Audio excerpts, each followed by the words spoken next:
marketing is important for your business, but are you doing it well? I think a lot of people think they're doing it well. I've even had people say, I can sell ice to an Eskimo or, a polar bear, whatever the case is. And it's just a matter of, do you really want to be doing it that way? What type of ads are you putting out there? How are you doing the marketing? Are you using geofencing? This is something that's very exciting to me, and why I'm excited to have Justin Croxton on today's episode. We're going to be talking about how you can leverage these new cutting-edge technologies to move your business forward, get more leads, and increase profit. I'm going to bring him up right after we thank our sponsor. Every business needs a book, including yours. Visit freebusinessbookpublishingcourse.com today to learn the 7 steps to publish and promote your nonfiction lead and profit-generating business book in 8 weeks. Once again, that's freebusinessbookpublishingcourse.com. Here he is, ladies and gentlemen, Justin Croxton. Justin, how are you feeling today? Oh, I'm feeling fantastic, man. It's good to chat with you. Yeah, I'm Appreciate it, excited Mario. to jump right into it because I get a lot of people who want to come on and they want to talk marketing, and it's like, it honestly feels like a dime a dozen. But when I saw what you were doing, I was like, without a doubt, because there's not many people doing geofencing, like I said before, and there's Yeah. not many people doing it well, even if they are. So why are you excited about geofencing, and what have you found is the best way to leverage it for a business? Yeah. I mean, well, for me, I'm certainly excited about geofencing because it's an incredible differentiator when it comes to trying to get in front of your target audience. I mean, if you're an advertiser, if you're a business, a brand, anything of that nature, you're just trying to figure out, how can I find my audience, number one, and how can I find those people who are actually in market looking to buy a product or a service effectively. And, in many cases, you can target people based on zip codes and counties and cities that they're in, but sometimes that's just not tight enough. And with geofencing, you can actually build a virtual fence around like actual buildings and serve ads to people when they go to those locations. And so a great example is if like you're a car dealership and you want to target other people who are in market looking to buy a car, you would geofence your other competitors. Why? Because people who are going to those car dealerships are, you guessed it, looking to buy a car, right? And so if you use that insight with geofencing, it gives you some perspective on how it can be leveraged in many other different use cases to ensure that you are getting in front of the people that you want to have that conversation with. And that's the reason why, for me, I'm excited about it. I mean, we do Google Ads, Facebook, Instagram targeting, LinkedIn, but the geofencing is really a great differentiator that I've come to appreciate over the years.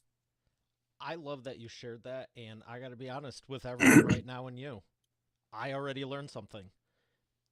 The few times we used geofencing, because we never really had a brick and mortar car dealership, but it Yeah. was for live events. And I thought it was cool as heck you could even do like the sidewalk. So if people are walking by or stuff in the area, I never thought about the competitors. You can absolutely fence in their business and run. Like, that's genius. Tell me more about that. Yeah. So let's go back to the car dealership example, right? Car dealership says, I want to reach more people who are in market looking to buy cars. I already do Google Ads, Facebook, all these things. Car dealership says, I have 15 other dealers that are within a 3-mile radius. We would be able to go onto our tech platform and build a literal polygon geofence, including the showrooms around those particular locations. And when people with their mobile device walk inside of that location, we are able to capture what's called their mobile device ID. It's all anonymized, but essentially it's their mobile device ID. And when at that point, when a person opens up a mobile browser or an app, that's when we have the ability to serve an ad to that consumer effectively, both while they're inside the geofence and then for up to 30 days after they've left the geofence, sometimes longer than that. And the cool thing is we can also measure foot traffic back to your physical storefront. So if you want to get a sense of how many people from this car dealership or this one actually saw or clicked on your ads and then came back to your storefront, that's another way to measure performance. And so that's really part of the process. I mean, that's really in essence, but I mean, it's so many different use cases. You can take a restaurant who says, you know what, I just want to focus on customer loyalty, and they might geofence their own location and just keep serving as, hey, come back for more, come back for more. I mean, there's just so many different applications for it. I certainly wouldn't, have that take the place of someone's other digital channels like Google Ads and Facebook, but it's an incredible complement to what companies are already doing out there. Yeah, it sounds like it. What would be a third use case or example that you've worked with? So I can relate to the restaurants. I had a lot of restaurant clients, auto body salons, stuff like that back in the day. What are some other scenarios you've used it? Sure. One that just came to mind is a university system that says, you know what, I want to reach students that are looking to go to college in the Georgia area or within the Atlanta metro, right? So you may say to yourself, okay, what are some of the better places that I could geofence? You're probably not going to just geofence like other colleges. That probably doesn't make sense because at that point, those people have already made their decision. Maybe you want to target high schools because, targeting high school just naturally makes sense. You want to raise your brand profile to those high school students, but maybe you don't want to also hit the high school students that are in like the ninth grade and 10th grade, maybe just 11th and 12th. So you may get some waste that way. What we would probably suggest is why don't you just find all of the test prep center locations and then also the ACT and SAT score locations where people are actually taking their exams. That way, you're reaching actual locations where there's this particular audience that's probably looking to go to college eventually. I mean, yes, if they're in ninth grade, 10th, 11th or 12th grade, they probably are. But if you want to leverage actual physical locations where SAT, ACT, SAT prep locations or test centers, that would be a great way to geofence, raise awareness of your college, of your university, and ensure that's part of your omni-channel marketing plan as you try to feed them down the funnel. Wow. You're getting my mind going here because what I'm hearing is you take this approach of like thinking not just to the actual address, but all the stuff around it. And what came to mind is I got to ask you, have you ever worked with bookstores before or physical locations like bookstores? We have definitely worked with plenty of, not, I don't know if we work with bookstores, Okay. but we have worked with, you know what? I think we have actually worked with a couple bookstores, actually, now that I think Because about it. They're more on a specialty, but yes. if one's in a mall or something, you could target all the other places people are shopping and bring them into there. And the other thing is with the car dealership, AutoZone or O'Reilly's or any of them, the car dealerships, you could target them, especially if they're in a, let's say, 5 mile radius. I'm thinking of somewhere near me. It's like the main, does anyone use the word thoroughfare anymore? But it's like a main road that you go here, there's 15 car dealerships, fast food Yes. restaurants, auto parts, a mall. And I'm like, oh my Yeah. gosh. Yeah. So Yeah. No, I mean, you oh, find go all the ahead. complementary stuff before you actually start tagging the actual buildings, the physical locations. Yeah. I mean, what I like to do is, for me, the question I always ask myself is, does this location give me a sense that these people are in market looking to buy my product or service?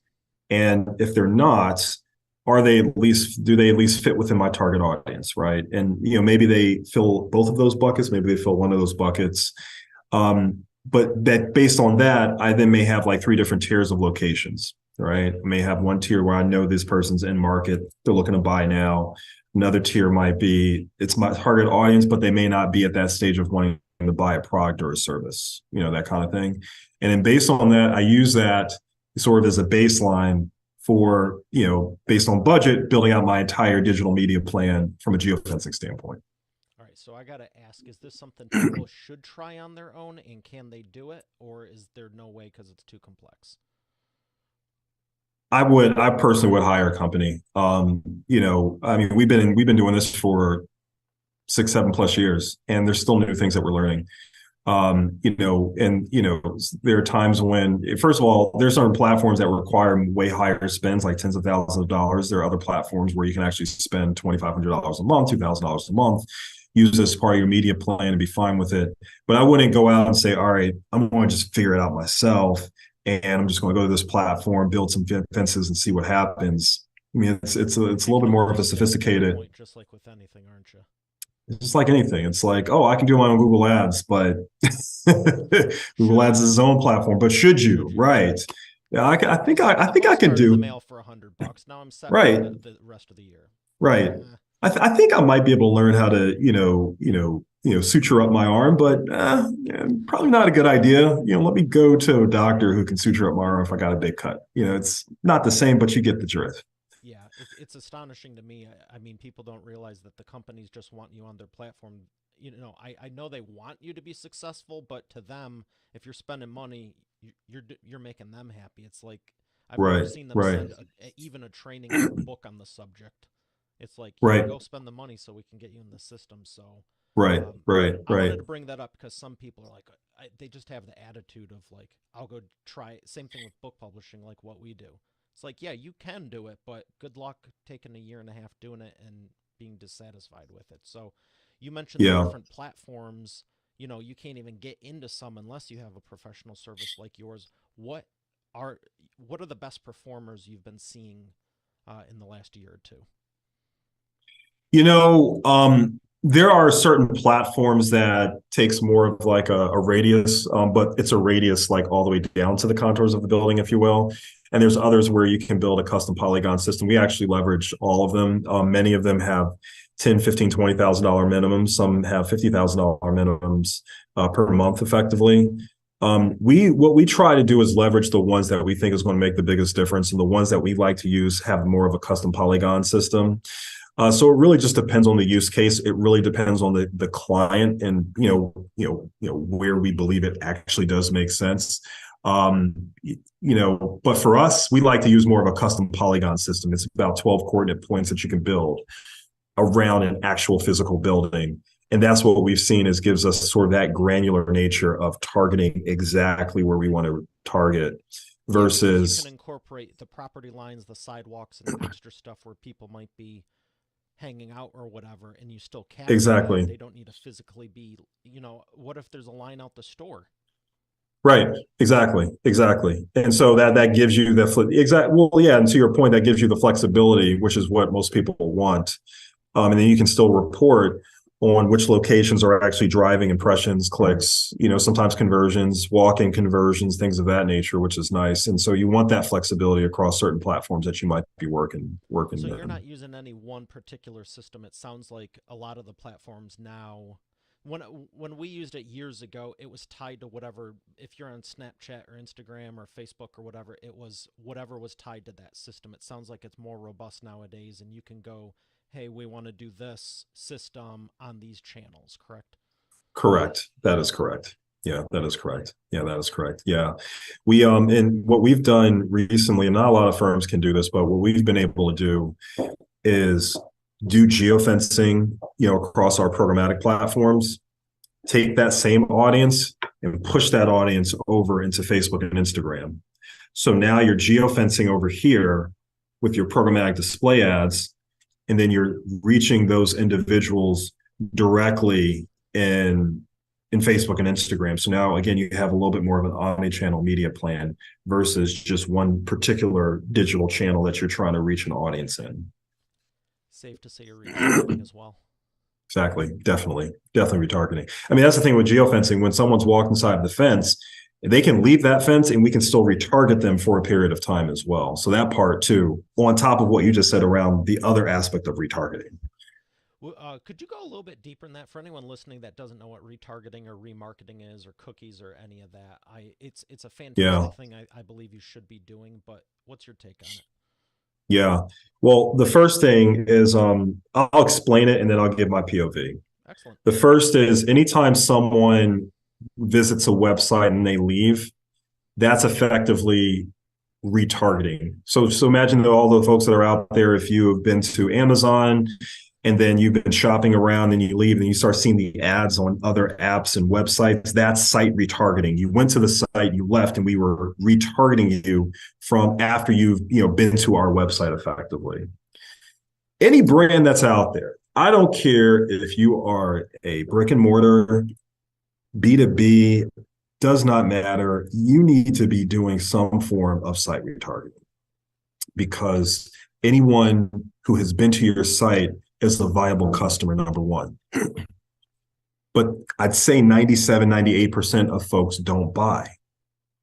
Sometimes it's just not the right time. Sometimes you need to have a different message. Sometimes you just need to get them back to the website so that they can convert in some capacity. Site retargeting helps you accomplish that, number one. Number two, think about, and there's a lot of like, how do I say, coaches that are out there or folks that just kind of have like a sole proprietorship where, you're just kind of like networking, building relationships and whatnot. But so you're not getting a ton of traffic to your site, but you're getting some. Think about all those high value conversations you have with folks and bringing those people to your site, but then they just forget about you.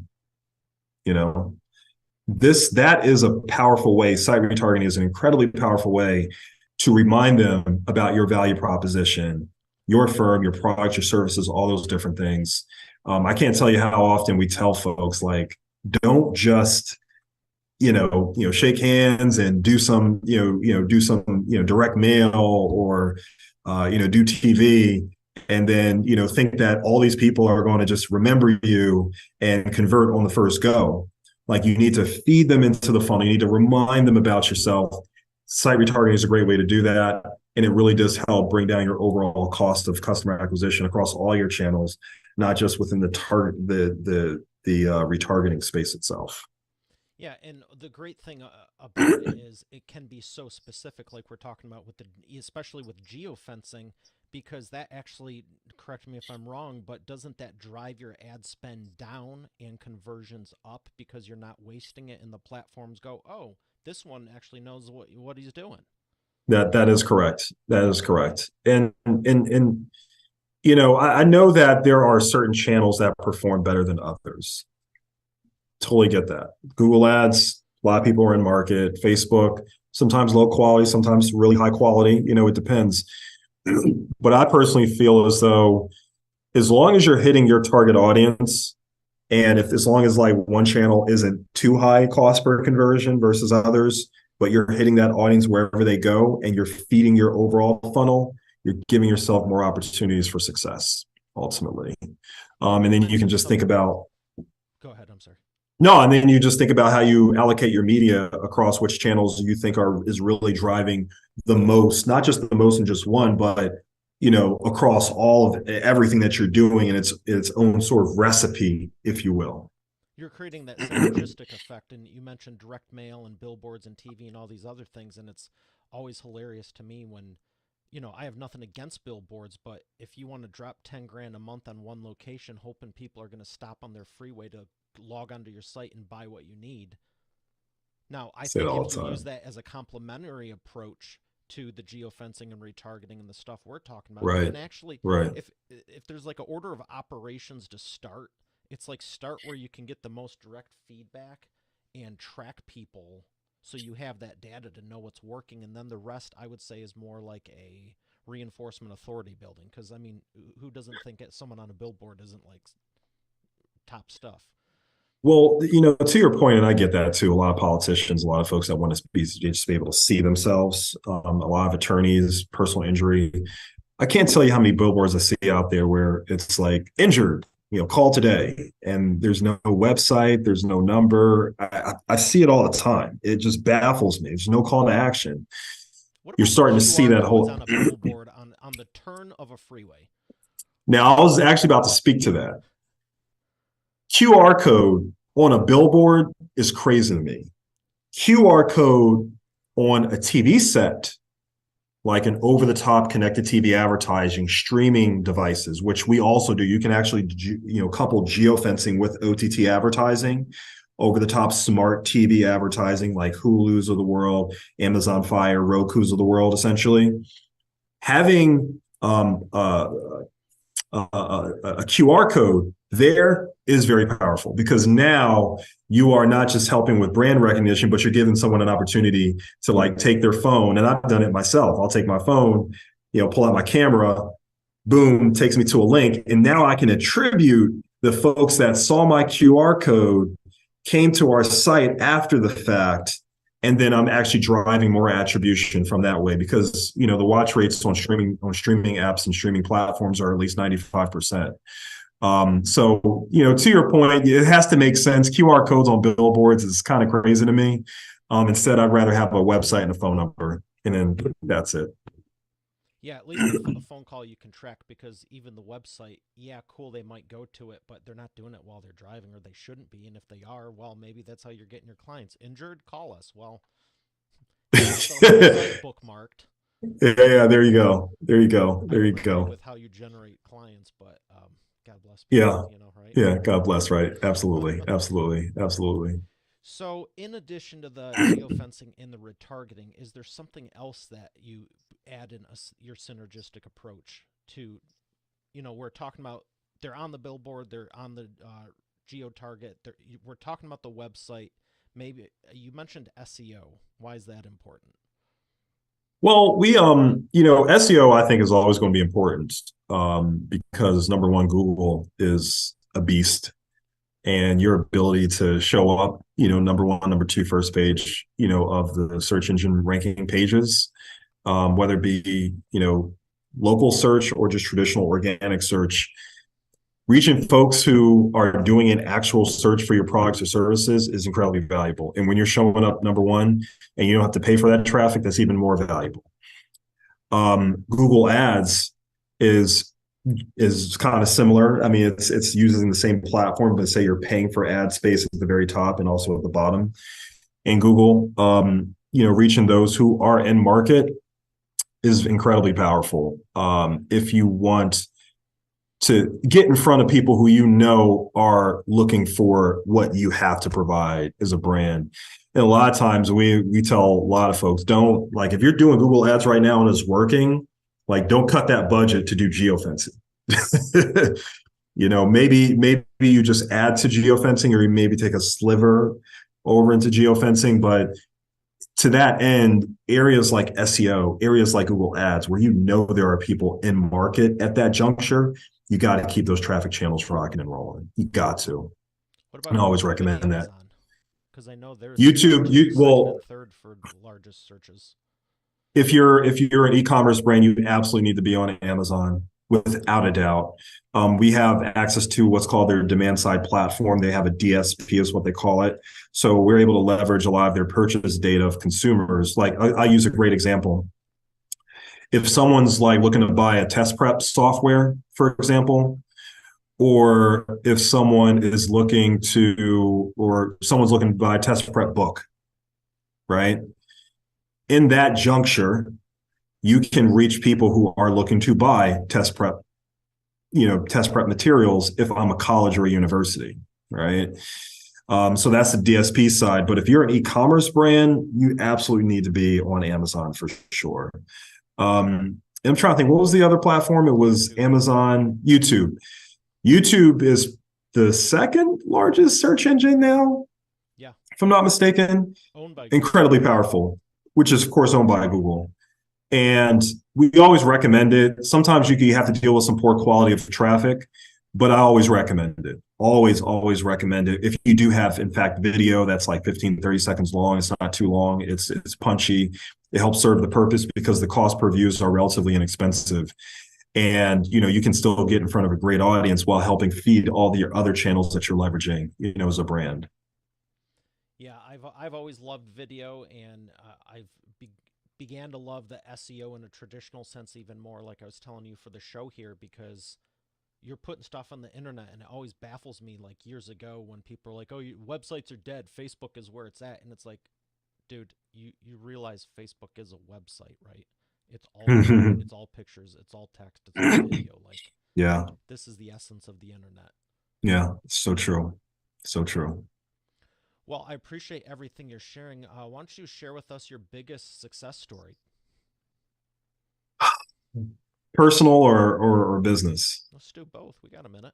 Got it. Business success story is my wife and my little guy. He's 6.5 years old, going on 7. He's a ton of fun. Fun age. Yeah, he's just an amazing kid. And this biggest success story probably is Propellant Media. We've grown into an 8-figure agency. We've used a lot of inbound tactics for ourselves. We're pretty astute when it comes to things like HubSpot services, which HubSpot advertising, and not advertising, but HubSpot is really our biggest tool that we've used quite a bit for our own inbound. And we've built an engine that kind of works, and we've had great success in a very short stint. And we've done that by leading with geofencing marketing. I mean, we do a lot of the other paid media services, but we really truly lead with programmatic and geofencing advertising. And I'd say that's probably the biggest business success story that I can share within 1 minute. What about one of your clients? I know you mentioned the car dealerships, you talked about the universities. Is there any vertical that really stand, not just the vertical, but I want to know the biggest client success story, but is there any verticals you just can tell rocket like car dealerships more so than something else? Yeah, I would say, I mean, I'll speak to just kind of on the spot here. Anyone that has like a brick and mortar location, anyone is prime for geofencing for sure. If you're a B2B and you're looking to do event targeting, geofencing is a great opportunity for sure. A lot of those are areas where I think we can, do some serious damage. Most importantly, um, because this is like just top of mind. Because our team is working on this one with this one client that we just onboarded recently. They're a SaaS company. We're doing programmatic, not really a lot of geofencing, but some Google ads, Facebook and LinkedIn advertising. And I'd say probably within a 2.5 month time frame, I think we've been able to get them to about a 7 to 8x return on ad spend, just by doing a lot of optimizing of their campaign. I can't really share who the client is because it's kind of their secret sauce, but Have you increased the it's MRR? It's pretty safe to say. oh yeah, for sure, with 100%. And the reason why I know it is because we tie in all their advertising channels directly into HubSpot. And then HubSpot, they have a sales team that's able to close deals and what have you. So we can see the ROI and the attribution directly from, like, we log into HubSpot and can see the deal value that's attributed directly to the ad campaigns that we're running for that particular client. So it's kind of given us a lot of good data in real time. That's also what we've leveraged to optimize some of our campaigns and know which ones are not making a difference for that particular client. So that's just one that just came to mind. They're a B2B SaaS company, That's fantastic. nationally based. Yeah. Yeah, for anyone who doesn't know, it's monthly recurring revenue, and Yes. how SaaSes are based. When you increase that, it's recurring revenue, so it's a huge metric, if not the top one. It is Yeah. the top one, right? I would say so. Yes. Yes, it is. Yeah. Yeah, It's the that's top one. exciting. So I got to ask you about HubSpot. I keep hearing more and more about it, and some of my friends just joined the podcast network. Um, how would you describe HubSpot compared to the other stuff out there? It sounds like it's more robust, and you said you use it for your own inbound. Yeah. So I know there are some platforms like Marketo, Active Campaign, Salesforce, and whatnot. We've tried a few, but and I say this to everyone that I talk to. We've made invest in a number of different tools. HubSpot is by far like I get 100x ROI from it. It probably does the job of like 6 or 7 people all in one. We use it for pop-up forms. We have it for as a chatbot. We have it for our own CRM. We're able to attribute deals within our sales team back to the ROI across all of our different campaigns. We have an automated email sequence from the sales perspective. So when someone wants to book a demo with us, they can do that. But if they don't want to book a demo, if they just want to, get more information from us, but they're not ready to book a demo, we can have follow-up emails sent to them. All of it's done in automated fashion. Don't even need to touch it half the time. I probably spend maybe 15 minutes at that. And we're getting close to, 30, 40, 50 leads, a day in many cases. And so to be able to have a tool that does all of those different things for you, you can tie all your social media channels to HubSpot, and then like send. It's kind of similar to like Hootsuite. You can send stuff out across all of them, which is nice. I mean, there's just so many different use cases, hence the reason they call it HubSpot. We're a HubSpot Gold certified partner. We do implementations for a number of clients as well, but we use it for ourselves, and it's been fan freaking tastic. I Wow. can't. And to be honest with you, there was a time in my life where I said, "Oh, I hate HubSpot," because I just didn't know. Now that I know, I'm an evangelist. I tell everybody about it. It's just a no-brainer. Yeah, and that's the thing with software is I think people see or hear someone saying it, and that's why I wanted you to expand on it because honestly, I, I've heard nothing but good stuff from it. I know a lot of people that use it. I've played around with it, but when you just like with the geofencing, just like with ads, publishing, whatever, if you Yeah. don't know what you're doing, you're not going to be having too much fun with it. When Yeah, you're you're not getting a not. return on the Yeah. investment, you're not going to be falling in love with it. So Yeah. I just didn't know from a technical standpoint. I know there's other modules and stuff like that, but um, I think it's great from what I've seen. I just know that stuff changes and grows, and you're like the third or fourth person in as many weeks that it's been talking about it. I'm like, I feel like they're changing something, and it's just picking up Yeah. even more steam. So Yeah. Yeah. No, it's a great platform. I recommend it to everyone. yeah, I appreciate the breakdown. Yeah. Um, is there anything else, if someone wants to get into the geofencing, that you feel they should really know and take into consideration even before they call you? Like, here's what's the prep work they should be doing to go to get the most bang for their buck? Well, it really depends on the use case. I mean, it really just changed across the board, but you just have to know your audience. Know your audience, get a sense of where your budget's at. I don't personally look at geofencing as like generating leads, quote unquote. I think there are some other better channels for like, I need a lead like right now, like yesterday. And I say that in certain instances, like if you are a car dealership, that's different. I don't mean a lead in that context. Like those are like walk-in customers almost. But, no, I like for folks who have marketing is already part of their budget. They're part of their psyche and there's part of what they're already doing. And they want to use geofencing to complement some of the other things that they're doing.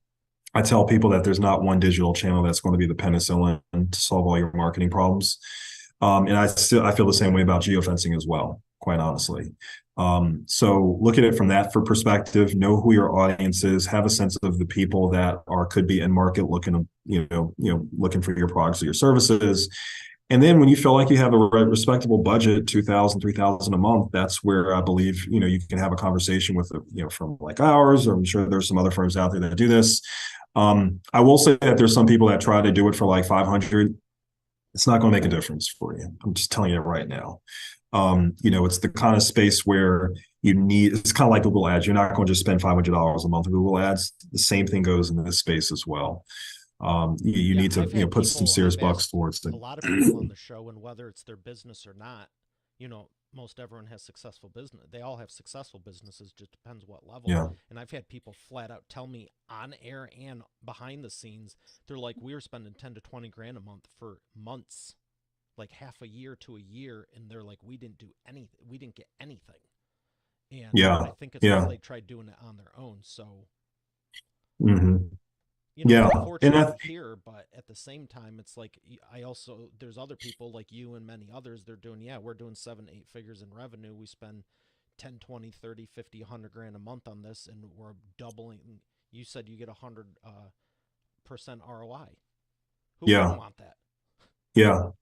Yeah. And I think the other thing that's important for people to have some context on is like, try not to make decisions based on one data point.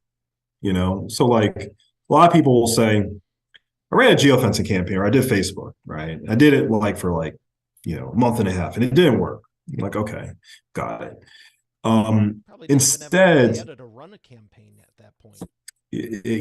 a lot of times people don't have enough data, run it long enough. They're not doing multiple things. That's feeding the beast.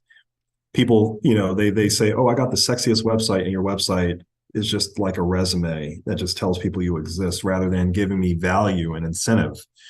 And so I challenge everybody. I mean, let's not be promotional here. I mean, you can go to any website, but I feel like on our website, we do a really, really good job of trying to bring value to people before they become a customer. Like we have ebooks, we have webinars, we have calculators, we have pop-ups for more ebooks, try to be educational, more thought leadership type stuff.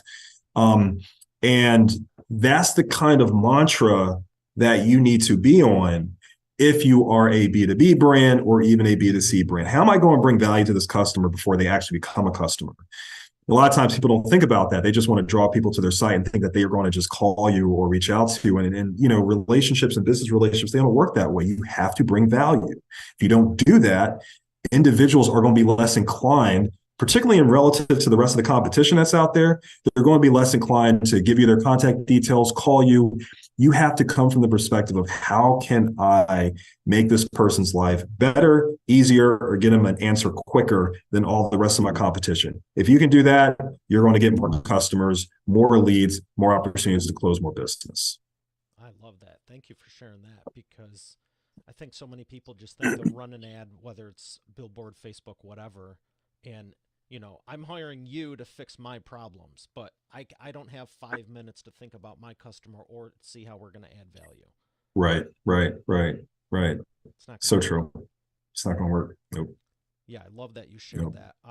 Yeah, absolutely. We have to thank the sponsor in a second, but before we do that, yellow or black?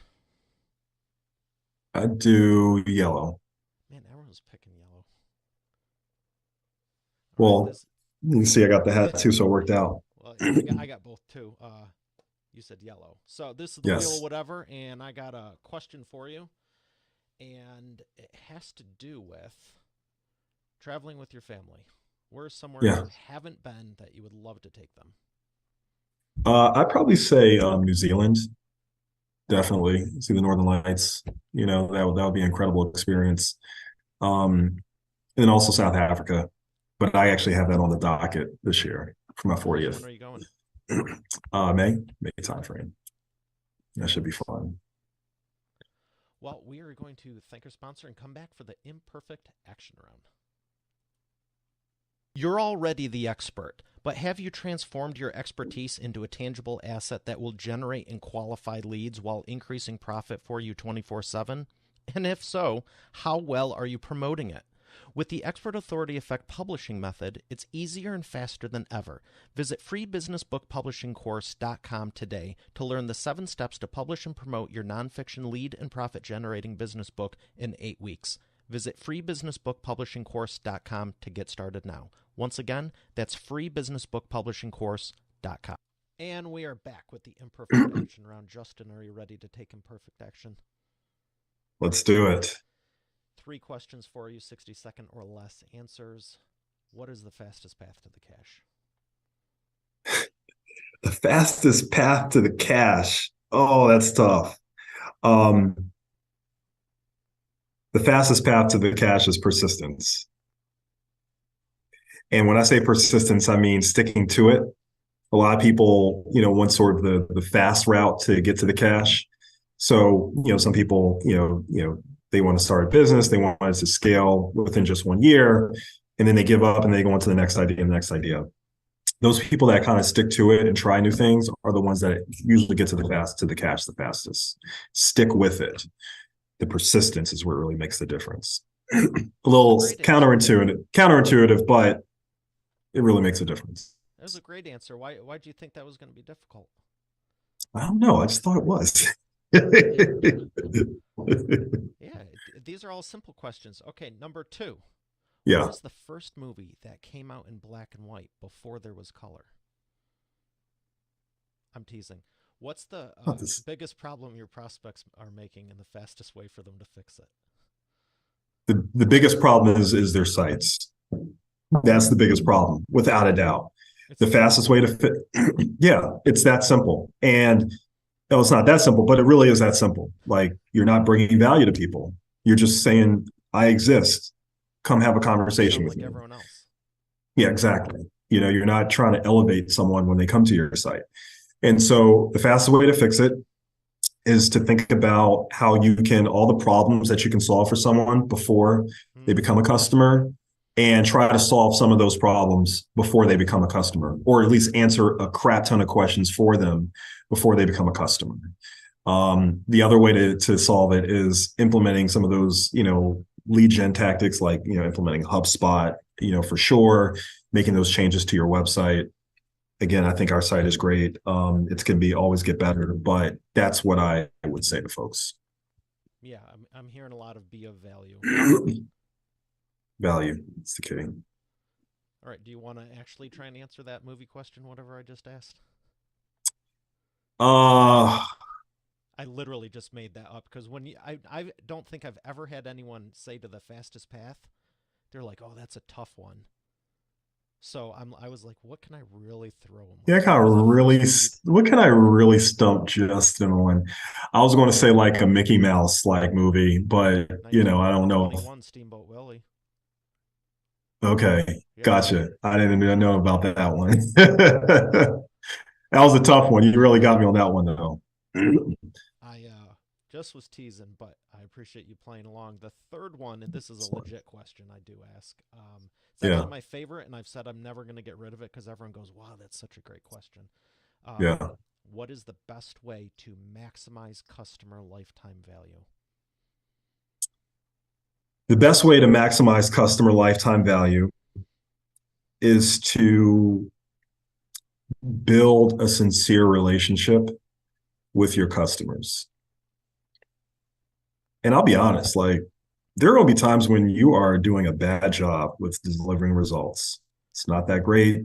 You're not really fulfilling on the promise sometimes when it comes to actual results. It happens. I get it.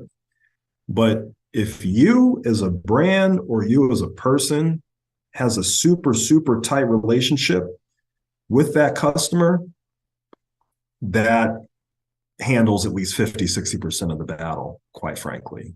And you will then in turn cultivate, a much higher lifetime value with that customer because they just like you. They like you, they like your sincerity, they like, how you approach business, they like how you approach and have a sincere interest in their growth.